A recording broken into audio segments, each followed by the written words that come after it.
All right, ladies and gentlemen, we're going to start in chapter 16 here. Now, there's quite a few videos in here, but they all go pretty quickly. So let's talk about section 1 here a little bit.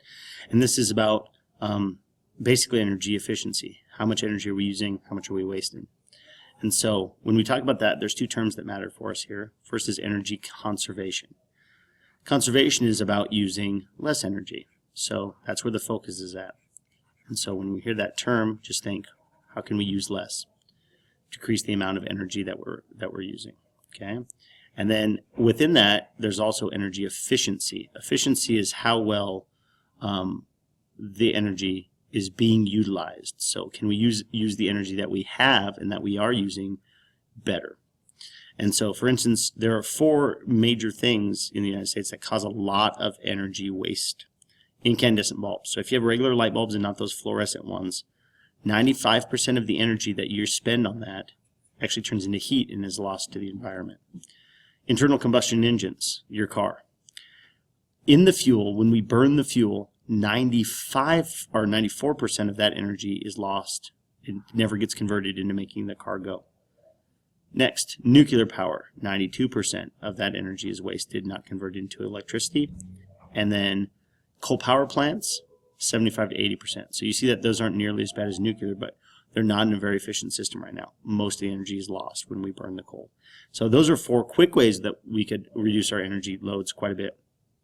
This diagram here shows you kind of the energy inputs and the energy outputs within the United States economy. So 85% of the energy that we input is non-renewable fossil fuels, coal, oil, natural gas.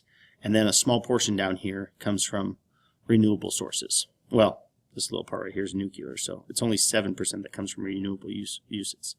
So this non-renewable energy goes into our economic system.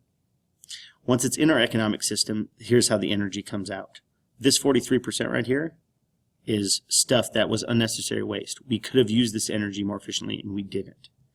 This 41% is the waste that's kind of unavoidable in this situation.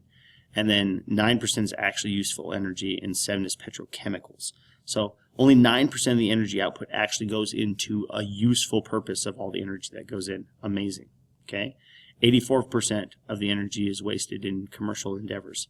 41% is wasted due to thermodynamics.